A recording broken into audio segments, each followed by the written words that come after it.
Hello दोस्त, कैसे हो आप? फ्रेंड, आज के इस वीडियो में मैं बात करूंगी 12वीं फेल बुक के पार्ट 6 के बारे में, क्योंकि इससे पहले का पार्ट को अपलोड कर दिया गया है। अगर आपने अभी तक नहीं सुना तो जाकर अभी सुनिए, इसी चैनल पर अपलोड किया गया है। मेरे दोस्तों, ये बुक लिखा गया है अनुराग पाठक जी द्वारा। तो दोस्तों, मैं बसंती स्वागत करती हूँ आप सभी का संतोष रीडर यूट्यूब चैनल पर। तब चलिए अब ऑडियो बुक को सुनते हैं और जानते हैं इसके आगे का स्टोरी, यानी कि पार्ट 6 को। आईएएस प्रीलिम्स की परीक्षा हो गई। मनोज और पांडे की इस बार आईएएस प्रीलिम्स क्लियर नहीं हुई। सांप सीढ़ी के खेल की तरह पर व्यंग्य किया। मैं किसी लड़की के कारण डिस्टर्ब नहीं हुआ। वो तो इस साल इतिहास के पेपर में प्रागैतिहासिक भारत और दक्षिण भारत से ज्यादा प्रश्न आ गए थे, जिसकी तैयारी हम लोग ठीक से नहीं कर पाए। पांडे ने सफाई दी। नवनीत ने हंसते हुए पांडे से कहा, नाच न जाने आंगन टेढ़ा। नवनीत का व्यंग्य सुनकर पांडे कलप कर रह गया। अश्विन ने पांडे से कहा, पांडे, प्रीलिम्स की तैयारी पूरे सिलेबस की करनी पड़ती है। अंदाज और पुराने पेपर के आधार पर तैयारी करने से यही रिजल्ट होता है जो आपका हुआ है। अश्विन की बात सही थी। पांडे के पास इसका कोई जवाब नहीं था। नवनीत ने इस बार मनोज से कहा, मनोज जी, एक बार प्रीलिम्स क्लियर होने के बाद दूसरी बार फेल हो जाना सच में चिंता की बात है। मनोज इस बात का कुछ उत्तर देता, इसके पहले ही नवनीत ने अश्विन से कहा, अश्विन, मैं अब ग्वालियर में समय बर्बाद नहीं करना चाहता, इसलिए कल ही कोचिंग के लिए दिल्ली चलो। ग्वालियर में मेंस का कोई माहौल नहीं है। इतना कहकर नवनीत उठा और पड़ोसन फिल्म के गाने की पंक्तियां गुनगुनाने लगा, नाच न जाने आंगन टेढ़ा। इसके बाद टेढ़ा शब्द को मन्ना डे की तरह अलग अलग तरीके से गाता हुआ नवनीत अपने कमरे की ओर चला गया। पांडे और मनोज दोनों नवनीत के घातक व्यंग्य को सुनकर मन मसोस कर रह गए। मनोज के आत्मविश्वास की धज्जियां उड़ चुकी थी। मनोज को ये समझ आ गया कि इस परीक्षा में हर साल नए सिरे से उसी मेहनत से तैयारी करनी पड़ती है, जैसी कि सफल होने के लिए की जाती है। पिछले अटेम्प्ट की सफलता अगले अटेम्प्ट सफलता की गारंटी नहीं हो सकती। अब मनोज को लगने लगा कि जब प्रीलिम्स में ही नहीं हुआ तो मेंस और इंटरव्यू तो बहुत दूर की बात है। दिल्ली में पहले अटेमे की प्रीलिम्स की सफलता और हिंदी में योग्यता के लिए विकास सर द्वारा की गई तारीफ सब बेमानी हो गई थी। उसके सामने अब उत्तर प्रदेश पीएससी की मुख्य परीक्षा थी, पर उसकी अभी कोई डेट नहीं आई थी। मनोज अपने मन की निराशा को कम करने के लिए पांडे के साथ जगदीश तोमर जी के घर चला गया। तोमर जी अपनी बैठक में पलंग पर बैठे कोई किताब पढ़ रहे थे। पांडे और मनोज को देखकर तोमर जी ने जोरदार ठहाका लगाकर दोनों का स्वागत किया। दोनों पराजित से तोमर जी के सामने बैठ गए। तोमर जी ने पूछा, क्या बात है, आज कुछ परेशान दिख रहे हैं? मनोज ने कहा, प्रीलिम्स में हम दोनों का नहीं हुआ। तोमर जी ने बड़ी बेफिक्री से कहा, असफलता यही सिद्ध करती है कि सफलता के लिए पूरे मन से प्रयत्न नहीं किया गया। आप लोग अपनी असफलता से दुखी हैं, पर क्या आप ये कह सकते हैं कि आपने सफलता के लिए 100% प्रयत्न किया था? पढ़ाई के समय आपकी रणनीति, आपकी लगन, आपकी मेहनत में कोई कमी नहीं रह गई थी? यदि ऐसा है तो आपको दुखी होने का अधिकार है, अन्यथा नहीं। स्कूल के पूर्व प्रिंसिपल तोमर जी के इस शिक्षकीय उद्बोधन के समय मनोज और पांडे केवल एक दूसरे का चेहरा देख रहे थे। वे दोनों जानते थे कि प्रीलिम्स की तैयारी का अधिकांश समय उन दोनों ने अपने अपने प्रेम की खोज में बिता दिया था। तोमर जी ने कहना जारी रखा, जाकर उन लड़कों से मिलो जो इस परीक्षा में सफल हुए हैं। उनसे पूछना कि उन्होंने ये सफलता कैसे पाई, उसकी क्या प्लानिंग थी, उन्होंने कितनी मेहनत की, पढ़ाई के मध्य आने वाले व्यवधानों को कैसे दूर किया। तुम पाओगे कि उनकी रणनीति, उनकी लगन तुमसे बेहतर थी। पांडे को नवनीत का कमरा याद आ गया, जिसमें वह निर्विघ्न पढ़ाई कर रहा है और पांडे योग्यता के इंतजार में भटक रहा है। तोमर जी के घर से प्रेरणास्पद उद्बोधन सुनकर दोनों पीली कोठी वापस आ गए। दोनों के पास अब अगले साल की प्रीलिम्स की तैयारी पढ़ाई करने के अलावा कोई विकल्प नहीं था। जल्दी सिलेक्शन के सपने देखने वाले मनोज के लिए सफलता दूर होती जा रही थी। आईएएस के 4 में से 2 अटेम्प्ट तो उसके बेकार ही चले गए थे। तीसरे अटेमे की प्रीलिम्स अगले साल मई में होगी। लंबी मैराथन के लिए उसे फिर से तैयार होना है। लेकिन इस असफलता के बावजूद श्रद्धा के प्यार को मनोज दिल से नहीं निकाल पा रहा था। 2 महीने तक उसने अपने आप को दृढ़ करके बिना विचलन के अच्छी पढ़ाई की, पर प्यार की तड़प आसान नहीं होती। कुछ दिनों तक शांत रही ये भावना फिर से हिलोरे मारने लगी। उसे श्रद्धा की याद फिर सताने लगी। उसके दिलो दिमाग पर श्रद्धा का चेहरा, उसकी बातें, उसकी हंसी, उसकी आवाज फिर छाने लगी। प्रातः स्मरण सी श्रद्धा फिर से उसकी नींद उड़ाने लगी। सपनों में आकर श्रद्धा फिर से उसे जगाने लगी। एक उदास शाम मनोज पीली कोठी की छत पर रेलिंग के पास खड़ा श्रद्धा की याद में दूर डूबते सूरज को निहार रहा था। पांडे की स्थिति मनोज से अलग थी। उसकी प्रेमिका उसे छोड़कर बेहतर प्रेमी के साथ निकल गई थी। प्रेम और प्रेमिका से दूर होने के कारण पांडे के भीतर प्रेम से नुकसान नाम का ज्ञान अचानक पैदा हो गया। पांडे ने प्रेम वियोग में विचलित मनोज को समझाया, मनोज, प्यार ने मुझे और तुम्हें बर्बाद कर दिया है। अब हमें सब कुछ छोड़कर केवल पढ़ाई पर ध्यान देना चाहिए। मनोज अपने आप को प्रेम में बर्बाद नहीं मान रहा था। उसने डूबते हुए सूरज को देखते हुए जवाब दिया, मेरी रणनीतिक गलती के कारण प्रीलिम्स क्लियर नहीं हुई। श्रद्धा के प्रति मेरा प्यार तो मुझे अधिक पढ़ने के लिए प्रेरित करता है। पांडे के विपरीत मनोज अपनी असफलता का कारण अपने प्यार को नहीं मान रहा था। उसने अपनी बात आगे बढ़ाते हुए पांडे से कहा, श्रद्धा मेरे लिए क्या है तुम नहीं समझ सकते। मैं अब श्रद्धा में हो गया हूँ। रात दिन मुझे श्रद्धा ही दिखती है। तुम इसे प्यार कह सकते हो, मैं इसे भक्ति कहता हूँ। मेरी भक्ति कभी धोखा नहीं दे सकती, परीक्षा अवश्य ले सकती है।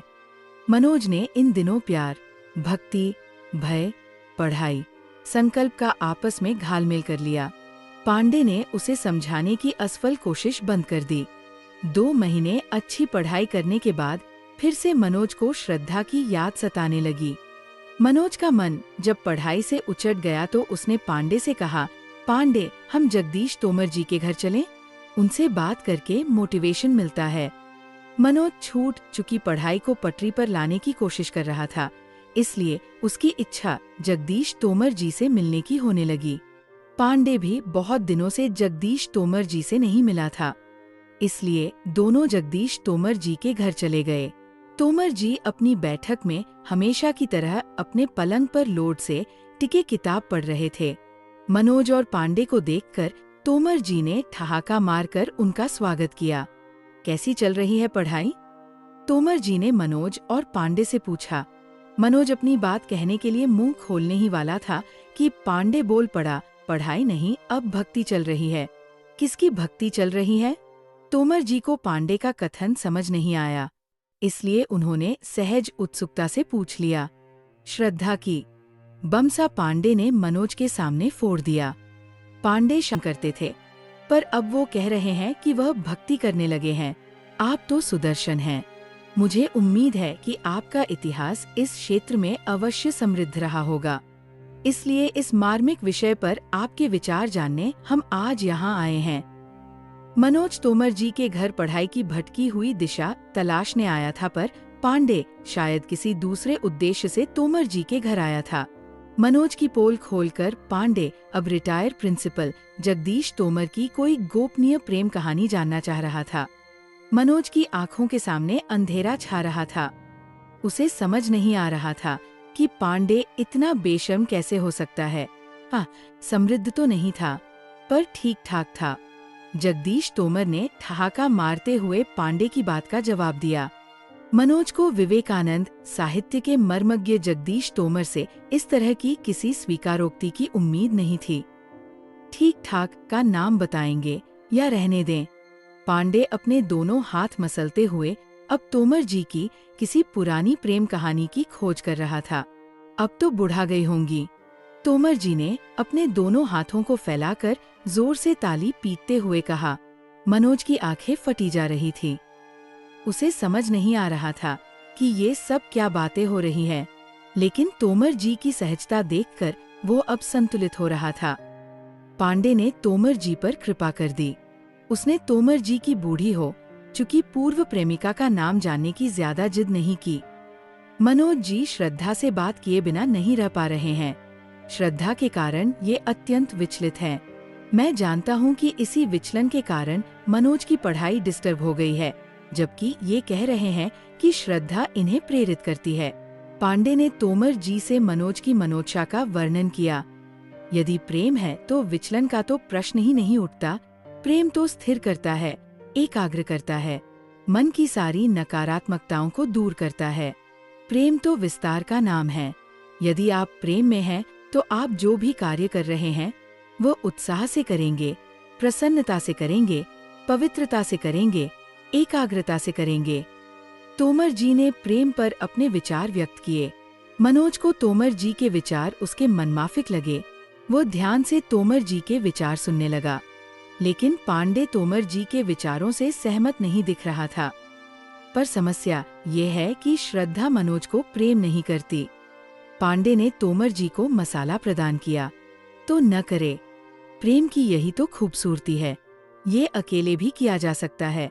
प्रेम को अभिव्यक्त करने की जरूरत भी नहीं पड़ती। मनोज श्रद्धा से प्रेम करते हैं, इससे श्रद्धा को क्या?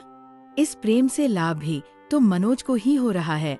समृद्ध तो मनोज ही हो रहे हैं ना, पवित्र तो मनोज ही हो रहे हैं ना। मुझे जगत जीवन का प्रेमी बना रहा है प्यार तुम्हारा। श्रद्धा से प्रेम करने के कारण ही तो मनोज का हृदय इस चराचर जगत को प्रेम करने के काबिल बन पा रहा है। प्रेम तो हमेशा लाभ का सौदा होता है। तोमर जी ने मनोज को प्रेम का अलग और नया रूप दिखाया। मनोज ने तोमर जी से अपने मन की बात कहने की हिम्मत की। आप एकदम सही कह रहे हैं, मैं भी यही मानता हूँ, पर फिर मुझे तनाव क्यों होता है, मैं विचलित क्यों हो जाता हूँ। तोमर जी ने शांत भाव से मुस्कुराते हुए मनोज से कहा, उम्मीद नहीं, अपेक्षा नहीं, इच्छाएं नहीं, सिर्फ प्रेम। सिर्फ प्रेम है जो आपके अधिकार में है। शेष सब बेमानी है, क्योंकि तुम उम्मीद कर रहे हो कि श्रद्धा भी तुमसे प्रेम करे, जबकि प्रेम का ये नियम है ही नहीं। जैसे ही आपने प्रेम को इच्छाओं की जंजीर पहनाई, वैसे ही प्रेम अदृश्य हो जाता है।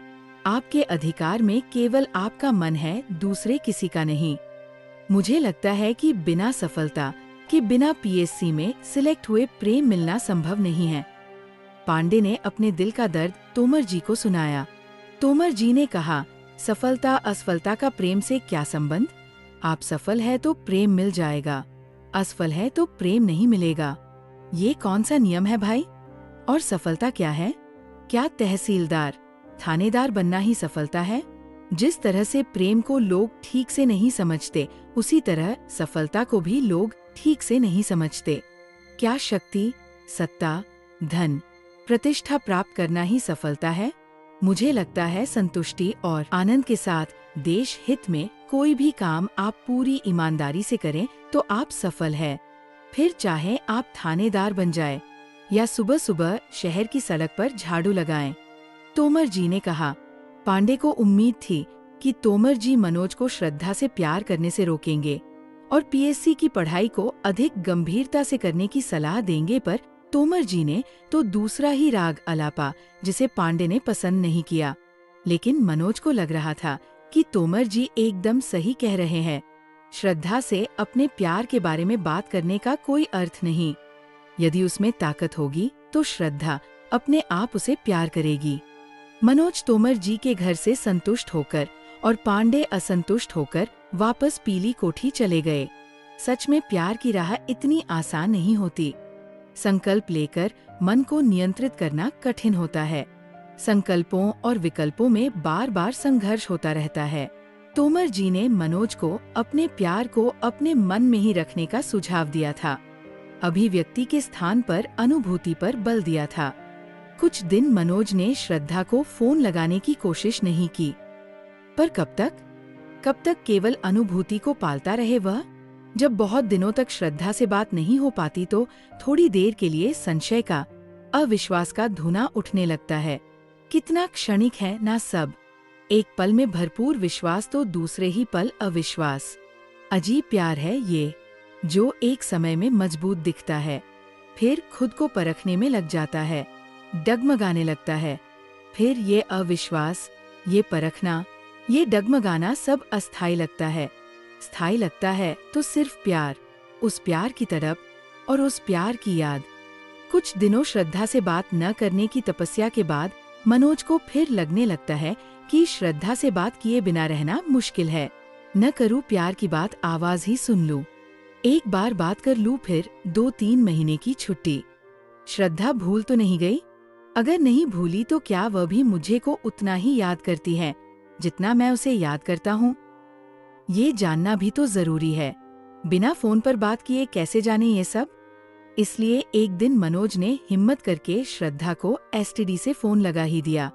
प्यार की बात तो वो कर नहीं सकता था श्रद्धा से, इसलिए उसने केवल पढ़ाई की बात की। अब वो 1-2 महीने में एक बार श्रद्धा से पढ़ाई की बात करता और संतुष्ट हो जाता। एक दिन श्रद्धा ने उसे फोन पर बताया कि उसकी इंटर्नशिप पूरी हो गई है, इसलिए फिर से तैयारी के लिए वह दिल्ली जा रही है। मनोज के लिए ये अच्छी खबर थी। वह भी अपने तीसरे अटेम्प्ट और श्रद्धा के साथ के लिए दिल्ली जाने के लिए तैयार हो गए। पहले ही दिल्ली आ गए थे। उन्होंने गांधी विहार में कमरे किराए से ले लिए थे और आईएएस की मुख्य परीक्षा दे दी थी। गुप्ता ने भी अश्विन के बगल में गांधी विहार में कमरा किराए से लिया था। श्रद्धा भी दिल्ली आ गई थी। उसने 1229 मुखर्जी नगर में उसी हॉस्टल में कमरा ले लिया था जिसमें वह पहले रहती थी। जिद्दी वक्त का पहिया एक बार फिर पीछे घूम गया था। मनोज पर समय भरपूर मेहरबानी कर रहा था। उसकी नजरें लगातार उस रास्ते की ओर देख रही थी जहां से श्रद्धा आने वाली थी। तभी श्रद्धा सुर्ख लाल रंग पर काले फूल वाली ड्रेस पहने उसे आती हुई दिखाई दी। रेगिस्तान में ठंडी फुहार सी, सारी भटकन के बाद एक सुखद आरामगाह सी। उम्मीदों के बनने फिर उसके बिखर जाने की पृष्ठभूमि तो नहीं है ये? मनोज सोचता रहा। कुछ देर दोनों चुप बैठे रहे। फिर श्रद्धा ने मनोज से कहा, कैसे हो? सब बता देना चाहता है मनोज की वह कैसा था बिना श्रद्धा के। मुझे तुम्हारी बहुत याद आती थी। आदमी कितना मजबूर होता है, कुछ नहीं कर पाता। जो उसे जिंदगी देता है उसे देख भी नहीं पाता, और वैसे न जाने कितनी भीड़, लाखों लोग उसे रोज दिखते हैं, बस एक चेहरा नहीं दिखता। पर मनोज ने सिर्फ इतना के कहा, अच्छा हूँ। फिर आ गया दिल्ली। देखते हैं दिल्ली अब क्या रंग दिखाती है। मनोज का दार्शनिक अंदाज देखकर श्रद्धा ने कहा, दिल्ली अब केवल भरपूर मेहनत ही कराएगी मनोज। टूटकर मेहनत करना है बस। इसके बाद मनोज और श्रद्धा 1 घंटे तक पार्क में बैठे बातें करते रहे। उसके लिए श्रद्धा का साथ ही बड़ी बात थी। रोज श्रद्धा से मिलने के लिए उसने पढ़ाई को अपना आधार बनाया। इसलिए जब मनोज ने श्रद्धा से रोज शाम को 2 घंटे साथ में हिंदी साहित्य पढ़ने का प्रस्ताव दिया तो श्रद्धा तैयार हो गई। धद्धा रोज शाम को 2 घंटे मनोज के कमरे पर हिंदी साहित्य पढ़ने जाने लगी। पढ़ाई करने के बाद मनोज उसे छोड़ने उसके हॉस्टल तक जाता। लगातार 1 महीने तक ये क्रम चलता रहा। एक दिन 2 घंटे पढ़ाई करने के बाद मनोज श्रद्धा को उसके कमरे पर छोड़ने गया। नेहरू विहार से मुखर्जी नगर को जोड़ने वाले संकरे पुल पर मनोज ने श्रद्धा से कहा, श्रद्धा पिछले 1 महीने से पढ़ाई में जो सघनता आई है वैसी पढ़ाई यदि साल भर कर ली जाए तो सिलेक्शन पक्का है। श्रद्धा ने पुल की सीढ़ियां उतरते हुए मनोज से कहा, हम लोग जब तक सिलेक्ट नहीं हो जाते ऐसे ही पढ़ेंगे। श्रद्धा का ध्यान केवल पढ़ाई पर रहता था। मनोज को अब ये उम्मीद सच में हो चली थी कि इस तरह की पढ़ाई चलती रहे तो सफलता मिल जाएगी। हॉस्टल पहुंचने पर श्रद्धा कुछ देर खड़ी रही। फिर मनोज से बोली, मुझे बत्रा तक जाना है, किताबें रखने के लिए एक रैक खरीदना है, क्या तुम चलोगे? मनोज तो अधिक से अधिक श्रद्धा के साथ रहना चाहता था। दोनों बत्रा चल दिए। बत्रा पहुंचकर श्रद्धा ने एक रैक खरीदी। श्रद्धा ने रैक के लिए रिक्शा बुलाया तो मनोज ने कहा कि छोटी सी रैक तो है, मैं ही ले चलता हूँ। श्रद्धा कुछ कहती उसके पहले मनोज अपनी मस्ती में मुस्कुराते हुए अपने कंधे पर रैक उठाकर चलने लगा। हॉस्टल पहुंचकर श्रद्धा, मनोज जी, श्रद्धा पर्याप्त चतुर है, वे तुमसे प्यार व्यार नहीं करती, उन्हें हिंदी साहित्य पढ़ना है इसलिए आती है यहाँ। ये लड़कियाँ खूब जानती है किससे क्या काम निकालना है। आज उसने तुमसे रैक उठवाई है, कल तुमसे दूसरे काम करवाएंगी। मुखर्जी नगर में लड़कियां लड़कों से इसीलिए दोस्ती करती है कि उन्हें अच्छा वर्कर मिल जाए। श्रद्धा कोई अलग नहीं है। पांडे की व्याख्या मनोज को पसंद नहीं आई। वह तो आज विदा के समय आए श्रद्धा के चेहरे के आत्मीय भाव में ही डूबा रहा। उसने पांडे की बात पर ध्यान नहीं दिया। 35 प्रगति मैदान में पुस्तक मेला लगा हुआ था। श्रद्धा ने मनोज से पुस्तक मेले में चलने के लिए पूछा तो वह तैयार हो गया। दोनों मेले में पहुंच गए। श्रद्धा ने 3-4 किताबें खरीद ली। मनोज एक स्टॉल पर खड़ा हो गया और किताबें उठाकर देखने लगा। विवेकानंद, महात्मा गांधी, भगत सिंह, लिंकन आदि महापुरुषों की जीवनियां उस स्टॉल पर थीं। वह उन किताबों को उठाकर देखता और देखकर वापस रख देता। श्रद्धा ने मनोज से कहा, मनोज, तुम ये किताबें लेना चाहते हो क्या? महापुरुषों की ये जीवनियां बहुत प्रेरणादायक हैं। श्रद्धा की बात सुनकर मनोज मुस्कुराया। फिर उसने श्रद्धा से कहा, श्रद्धा, मैंने ये सारी किताबें पढ़ी हैं। लिंकन की जीवनी तो 3-4 बार पढ़ी है। उसके कथन में गर्व था। उसे श्रद्धा के सामने अपनी तारीफ करने का मौका मिल गया। सरल श्रद्धा ने प्रभावित होकर उससे पूछा, ये तुमने कब पढ़ ली? श्रद्धा के सुखद आश्चर्य से मनोज प्रसन्न हो गया। वह चाहता भी यही था। उसे अपनी तारीफ की डिग्री बढ़ाने का मौका मिल गया। बीए में ही पढ़ ली थी। श्रद्धा ने उससे प्रभावित होकर कहा, क्या तुमने इतना सब पढ़ा है? हाँ श्रद्धा, मैंने ग्वालियर में एक लाइब्रेरी में नौकरी की थी। वहाँ बहुत सारी किताबें पढ़ी थी। श्रद्धा का प्रसन्नता मिश्रित आश्चर्य देखकर उसने ने कहा। मनोज के हाथ में एपीजे अब्दुल कलाम की किताब अग्नि की उड़ान थी। किताब की कीमत देखकर उसने वह किताब वापस रख दी। किताबों के स्टॉल से आगे बढ़कर दोनों कॉफी की एक दुकान पर आकर बैठ गई। श्रद्धा ने अपनी 3-4 किताबें टेबल पर रख दी। 3 घंटे से घूमते घूमते वह थक गई थी। मनोज श्रद्धा के लिए कॉफी ले आया। श्रद्धा ने मुस्कुराकर कहा, thank you Manoj. Shraddha coffee पीती रही। मनोज की इच्छा बहुत समय से श्रद्धा से अपने मन की बात बोलने की हो रही थी। पुस्तक मेले के खुशनुमा माहौल में उसने हिम्मत की, श्रद्धा, मैं तुमसे कुछ कहना चाहता हूँ। श्रद्धा उसके चेहरे की रंगत देखकर मामला समझ गई। श्रद्धा ने बात बदलते हुए उससे कहा, मनोज, तुम्हें अब इंग्लिश एस्से और ग्रामर पर भी ध्यान देना चाहिए। रोज 1 घंटा इंग्लिश पढ़ना चाहिए। मनोज का ध्यान श्रद्धा की इस बात पर नहीं था। आज उसका मन कहीं और ही घूम रहा था। श्रद्धा ने जैसे मनोज को जगाते हुए कहा, सुन रहे हो न मेरी बात? श्रद्धा की बात सुनकर मनोज ने कहा, श्रद्धा, तुम कुछ कहती हो, तुम्हारी आंखें कुछ कहती है, मैं किसकी सुनूं? मनोज की बात सुनकर श्रद्धा ने अपनी नजरें कॉफी के कप पर टिकाए हुए मनोज से कहा, मैं तुम्हें सरल इंग्लिश में ऐसे लिखना सिखाऊंगी। पहले अटेम्प्ट जैसी गलती अब दोबारा नहीं की जा सकती। प्यार की बात करने के मनोज के अरमानों को श्रद्धा ने इंग्लिश की पढ़ाई के नाम पर ठंडा कर दिया। मनोज फिर से कुछ नए शब्द तलाशने लगा। आज वो श्रद्धा से कुछ कहने की ठान कर आया था शायद, लेकिन कुछ कहने उसकी हिम्मत श्रद्धा के सामने जवाब दे रही थी। कॉफी पीने के बाद श्रद्धा ने मनोज से कहा, मनोज, मेरी एक किताब स्टॉल पर रह गई है, मैं अभी उसे लेकर आती हूँ। 5 मिनट बाद श्रद्धा अपने हाथ में एक किताब लिए तेज वाल से उसके पास आ गई। श्रद्धा ने अपने साथ लाई हुई किताब उसे देते हुए कहा, मनोज, ये तुम्हारे लिए। मनोज ने किताब उठाई। उसके हाथ में कुछ देर पहले अधिक कीमत के कारण स्टॉल पर छोड़ी गई किताब अग्नि की उड़ान थी। मनोज ने किताब का पहला पन्ना खोलकर देखा, जिस पर लिखा था, मनोज की उड़ान के लिए। श्रद्धा, क्या तुम्हें पता चल गया था कि मेरा मन इस किताब को खरीदने का था? मनोज ने श्रद्धा से पूछा। श्रद्धा कुछ नहीं बोली, बस उसने एक भरपूर दृष्टि मनोज के चेहरे पर डाली और टेबल पर रखी अपनी किताबें उठा ली। मनोज ने अग्नि की उड़ान के कवर पेज को देखते हुए श्रद्धा से कहा, श्रद्धा, इस किताब को देखकर मुझे लग रहा है कि तुम सच में पढ़ाई में बहुत तेज हो। क्यों? श्रद्धा ने आश्चर्य से पूछा। क्योंकि तुम बहुत अच्छे से मेरा मन पढ़ना जानती हो। मनोज पुरानी लीक ही पकड़े रहा, छूटी हुई हिम्मत बटोरता रहा, पर श्रद्धा भी जिद्दी थी। वह मनोज की बातों की लीक पर चलने को बिल्कुल तैयार नहीं थी। मनोज, अब चलें? लेट हो रहे हैं। श्रद्धा ने मनोज की बात का जवाब टाल दिया और दोनों मुखर्जी नगर जाने के लिए बस स्टैंड पर खड़े होकर बस का इंतजार करने लगे। बस में मनोज के पास बैठी श्रद्धा को लग रहा था कि क्या किसी को इतना छोटा सा गिफ्ट देने के बाद इतना सुकून मिल सकता है जितना उसे आज मिल रहा है। श्रद्धा बस की खिड़की के बाहर देखती रही। मनोज शाम को कमरे पर पहुंचा तो पांडे बिस्तर पर लेटा हुआ था।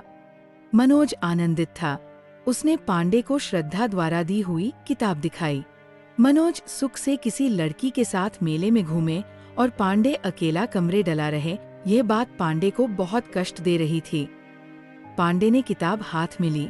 किताब का पहला पेज खोला जिस पर लिखा था मनोज की उड़ान के लिए। पांडे ने ये वाक्य जोर से पढ़ते हुए कहा, मनोज की उड़ान के लिए? ओहो, तो अब आप प्रेमिका की दी हुई इस किताब से मोटिवेट होंगे, अपने घर की भूखमरी से नहीं। कोर्स की किताब पढ़ने से सिलेक्शन होगा मनोज जी। प्रेमिका द्वारा दी गई इस किताब को पढ़ने से कुछ नहीं होने वाला। इतना कहकर पांडे ने मनोज की किताब को दूर पलंग पर फेंक दिया।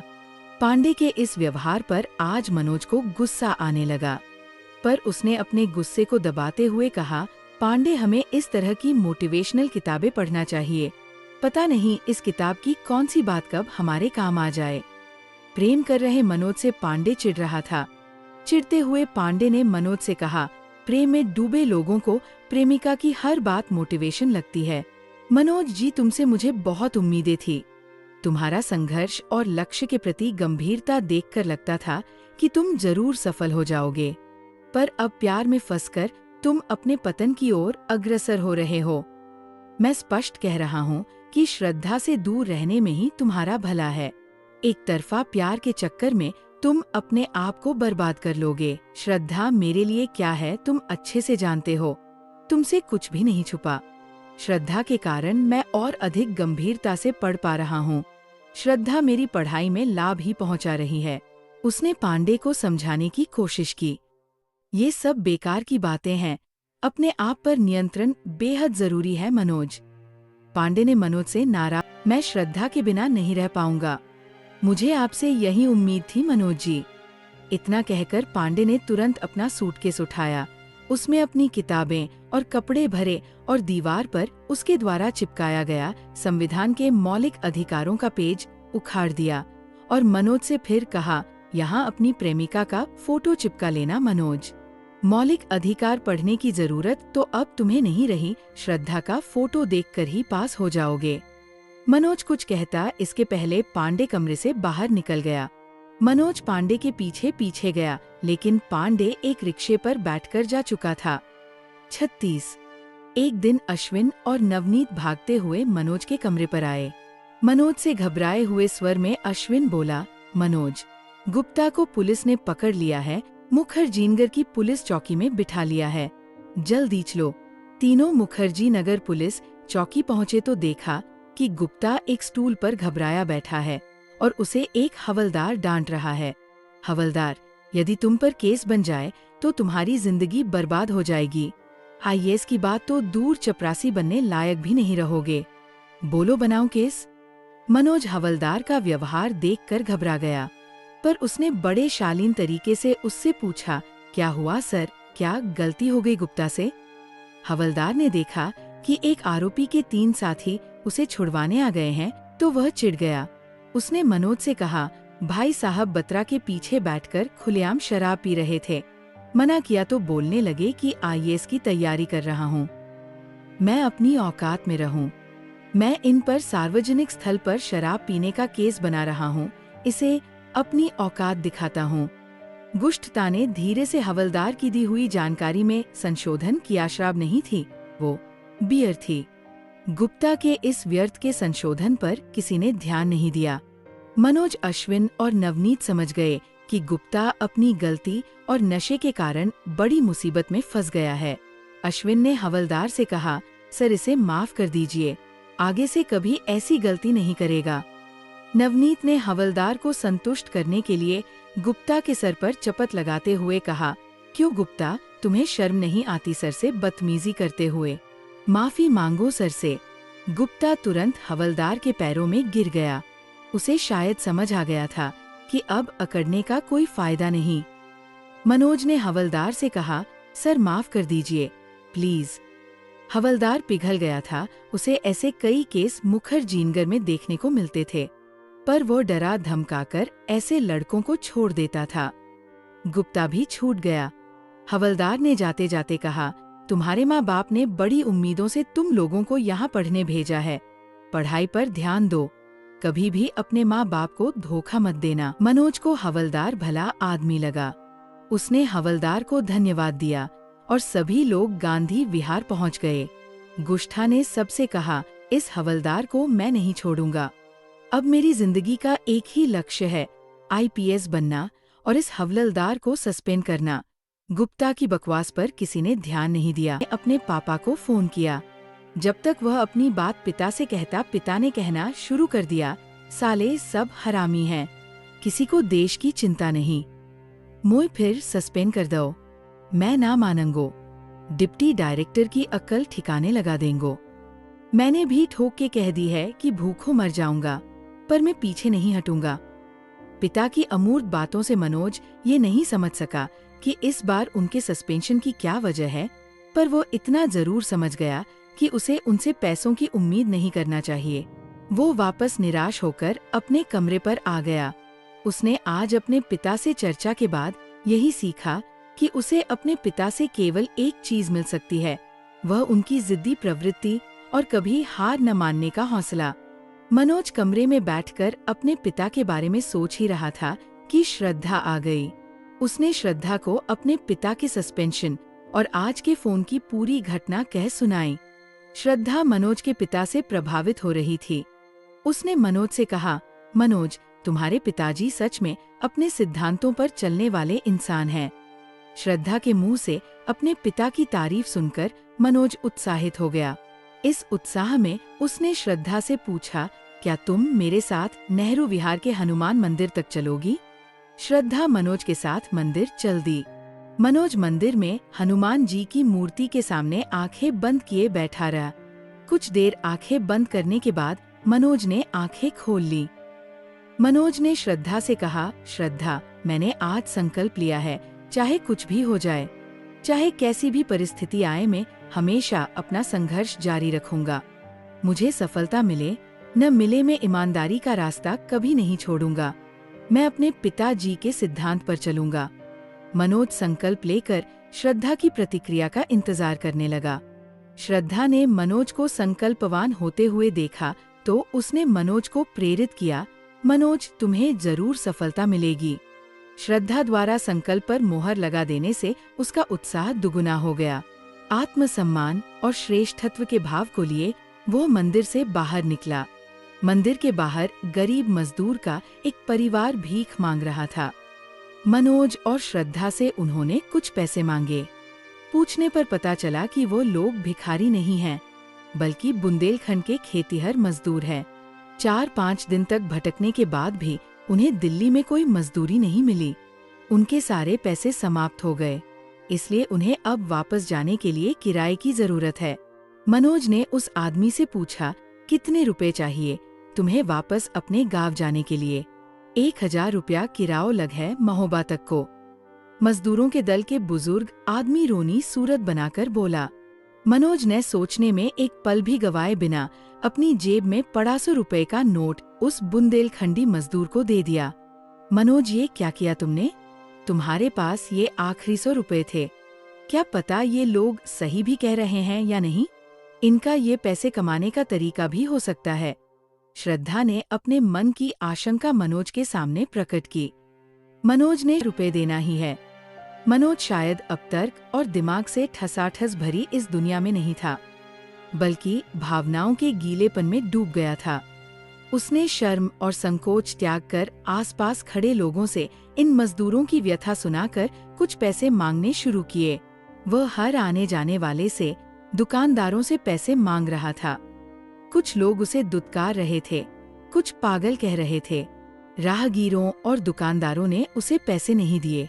श्रद्धा ने मनोज से कहा, मनोज, तुमने अपनी पूरी कोशिश कर ली, किसी ने मदद नहीं की। अब चलो, मैंने संकल्प लिया है इन्हें 1000 रुपए देने का। अब चाहे मुझे यहाँ मजदूरी करके भी पैसे जुटाने पड़े मैं जुटाऊंगा। मनोज ने अपने संकल्प को दोहराया। कुछ देर पहले मंदिर में लिए गए संकल्प की परीक्षा की घड़ी उसके सामने आ गई थी। श्रद्धा उसे कुछ भी नहीं समझा पा रही थी। वह बस उसके पीछे पीछे घूम रही थी। मनोज जैसे किसी गहरे नशे में डूब गया था। वो फिर से मंदिर में चला गया। उसने मंदिर के पुजारी को पूरी कहानी सुनाई। पुजारी ने कहा, बेटा, इस तरह पैसे मांगने वाले बहुत आते हैं, किस किस को पैसे देंगे? उसने पंडित जी को समझाते हुए अपनी बात कही। पंडित जी, आप जैसा तपस्वी और लोगों का भला करने वाला दूसरा कोई नहीं है। आपको देखकर मन अपने आप श्रद्धा से भर जाता है। आप तो ईश्वर के सबसे नजदीक हैं।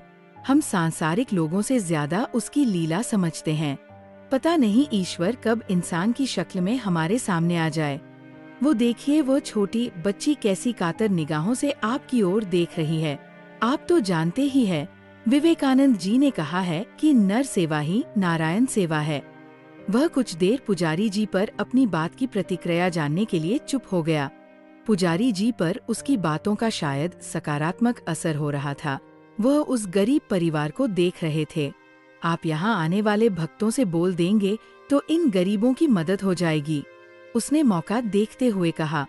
पंडित जी को मंदिर में भगवान की सेवा करते 30 साल हो गए थे, पर आज तक उनके काम की कभी किसी ने इतनी प्रशंसा नहीं की थी। मनोज की प्रशंसा सुनकर पुजारी जी का मन गरीब परिवार की मदद करने का होने लगा। पंडित जी ने उसे आश्वासन दिया, ठीक है बेटा, कुछ करते हैं। इसके बाद अगले 1 घंटे तक मंदिर में आने वाले भक्तों से पंडित जी गरीबों के लिए दान मांगने लगे। पंडित जी की बात अधिकतर लोग नहीं टाल पाए। थोड़ी ही देर में 1000 रुपए इकट्ठे हो गए। रुपए लेकर पंडित जी को धन्यवाद देकर मनोज वहां आ गया जहां गरीब परिवार था।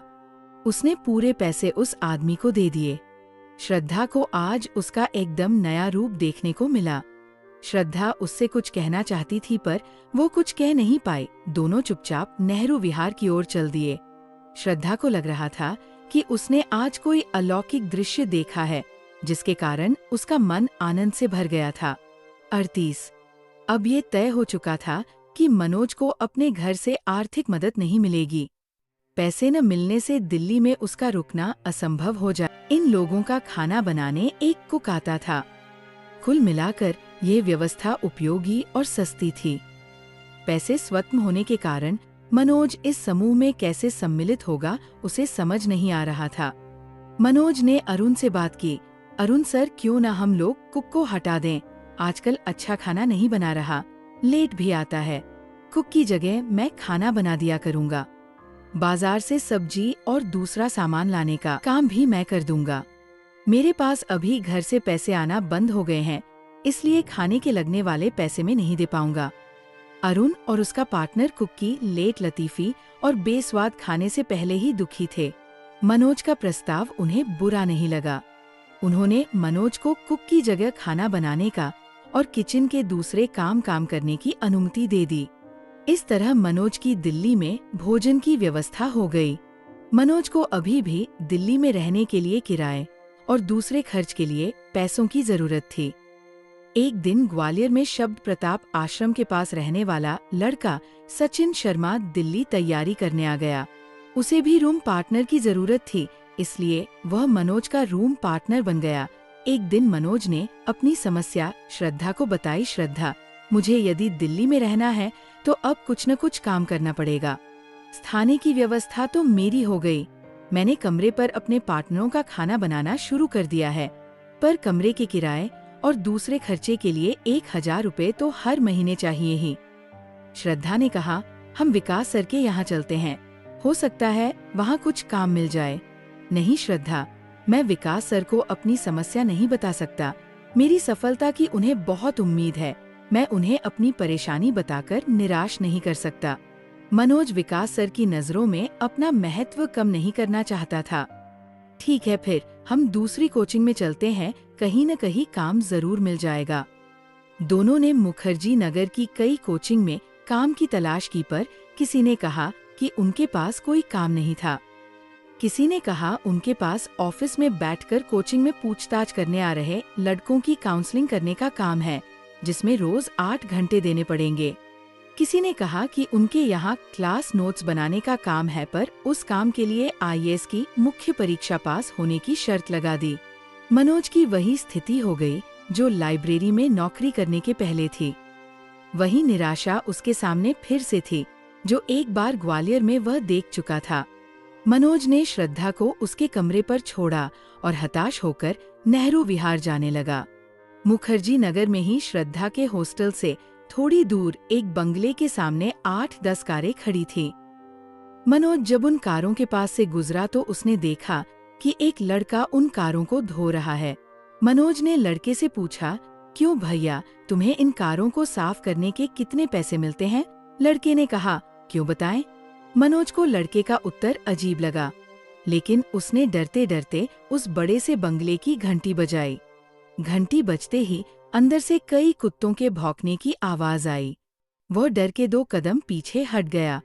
कुछ देर में कहा, क्या तुम शाम को 1 घंटे हमारे कुत्तों को घुमा सकते हो? मनोज ने आज के पहले इस तरह के काम की न तो कभी कल्पना की थी, न उसे पता था कि इस दुनिया में कुत्ते घुमाने का काम करने से भी पैसे कमाए जा सकते हैं। पहली बार सुनी इस सर्विस की समाज में क्या रेपुटेशन है, ये भी उसे नहीं पता था। आपको हर महीने 800 रुपए मिलेंगे। महिला को शायद वर्कर की सख्त जरूरत थी। शाम को 2 घंटे के लिए 800 रुपए अच्छी रकम थी, पर कुत्ते घुमाने का काम क्या उसे शोभा देगा? उसके दोस्त क्या कहेंगे? फिर उसे लगा कि बच्चों को पढ़ाना, कोचिंग में काम करना, कार धोना, रिक्शा चलाना, कुत्ते घुमाना है तो सब पैसे कमाने के लिए ही। ये सब काम ईमानदारी और मेहनत से हमारे आसपास ही बहुत से लोग करते हैं, फिर इसमें कैसा संकोच, कैसी शर्म? महिला ने 500 रुपए एडवांस में उसे दे दिए। वो खुश था, उसके दिल्ली में रहने की उम्मीद बन गई थी। मनोज अपनी खुशी को श्रद्धा से शेयर करना चाह रहा था। श्रद्धा कितना खुश होगी उसके काम मिलने से। वह लगभग दौड़ता हुआ श्रद्धा के हॉस्टल पहुंचा। वह घंटी बजाने ही वाला था कि उसे ख्याल आया, क्या श्रद्धा उसे कुत्ते घुमाते देख खुश होगी? क्या कोई लड़की ऐसे प्रेमी की कल्पना करेगी कि उसका प्रेमी कुत्ते घुमाने का काम करता हो? उसे अचानक अपनी नई नई लगी सर्विस का सामाजिक महत्व समझ आ गया। वह बिना श्रद्धा से मिले वापस अपने कमरे पर आ गया। अब मनोज रोज रात को श्रद्धा को उसके कमरे पर छोड़कर कुत्ते घुमाने जाने लगा। उसने तय किया कि वह नेहरू विहार के पुल के पीछे नाले के पास कुत्ते घुमाएगा। उसे ये डर भी लगने लगा कि कहीं उसका कोई दोस्त उसे कुत्ता घुमाते हुए न देख ले, कहीं श्रद्धा उसे न दिख जाए। पर एक दिन जिसका डर था वही हुआ। वह कुत्ता घुमाकर रात को 10 बजे वापस कुत्तों को छोड़ने जा रहा था कि उसे श्रद्धा मिल गई। श्रद्धा ने जब मनोज को 2 कुत्ते लिए देखा तो उसने आश्चर्य से पूछा, ये डॉगी किसके हैं मनोज?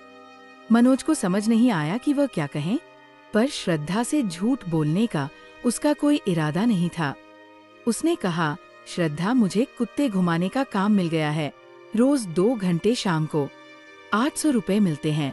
इस महीने का तो एडवांस ही मिल गया। मैंने कमरे का किराया भी दे दिया। उसने अपनी बात कह दी और श्रद्धा के रिएक्शन का इंतजार करने लगा। श्रद्धा कुछ समझ नहीं पा रही थी। उसने महसूस किया कि उसके सीने में जार सा उठ रहा है। श्रद्धा को डर था कि कहीं यह ज्वार उसकी आंखों से न बह जाए। 1 मिनट तक श्रद्धा ने अपने आप को कंट्रोल किया। मनोज, एक बात कहूं, मानोगे? श्रद्धा ने मनोज से पूछा। मनोज को शंका हुई कि कहीं श्रद्धा ये न कह दे कि कुत्ते घुमाने काम मत किया करो।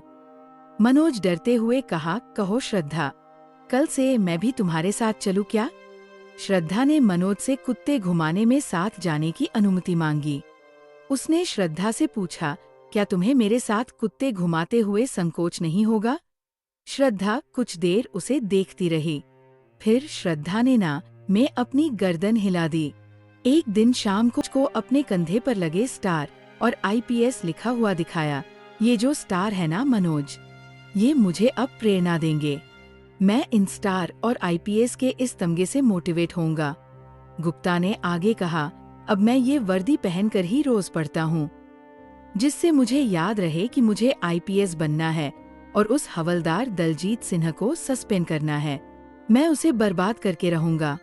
गुष्ठा अभी भी उस हवलदार द्वारा किए गए अपने अपमान को भूला नहीं था, बल्कि उस अपमान का बदला लेने के लिए एक कारगर रणनीति पर काम कर रहा था। मनोज और श्रद्धा समझ गए कि गुप्ता के दिल पर थाने वाली घटना का गहरा असर हुआ है, लेकिन श्रद्धा को आईपीएस की वर्दी बहुत आकर्षक लगी थी। वापस लौटते समय श्रद्धा ने अपने मन की इच्छा मनोज से कही, मनोज, तुम यदि आईपीएस की वर्दी पहनोगे तो बहुत ही अच्छे लगोगे। मनोज ने श्रद्धा से मजाक में कहा, ठीक है श्रद्धा, मैं गुप्ता से पूछ लूंगा कि उसने ये वर्दी कहाँ से खरीदी है। मैं भी पहनकर पढ़ूंगा कल से। श्रद्धा मनोज के इस मजाक पर जोर से खिलखिलाकर हंस पड़ी। उसने कहा, नहीं मनोज, मैं तुम्हें आईपीएस बना हुआ देखना चाहती हूँ। जो हुक्म मेरे आका। मनोज ने एक्टिंग करते हुए श्रद्धा से मजाक में कहा। मनोज का मजाक सुनकर श्रद्धा मुस्कुरा गई। दोनों कमरे की सीढ़ियां उतरकर नीचे गांधी विहार की मेन रोड पर आ गया। मनोज ने पांडे को आते हुए देखा। मनोज और श्रद्धा पांडे के लिए रुक गए, पर पांडे उन दोनों के पास से बिना उनकी तरफ देखे हुए निकलकर सीढ़ियां चढ़ गया। तो दोस्तों, ये था 12वीं फेल का पार्ट 6। तो अगर आपको ये ऑडियो अच्छी लगी हो तो इसको लाइक कीजिए, और अगर आप इसका अगला पार्ट चाहते हैं तो कमेंट बॉक्स में कमेंट कीजिए। तो आज के लिए बस इतना ही। हम मिलेंगे किसी अगले ऑडियो बुक में। तब तक के लिए जय हिंद, जय भारत।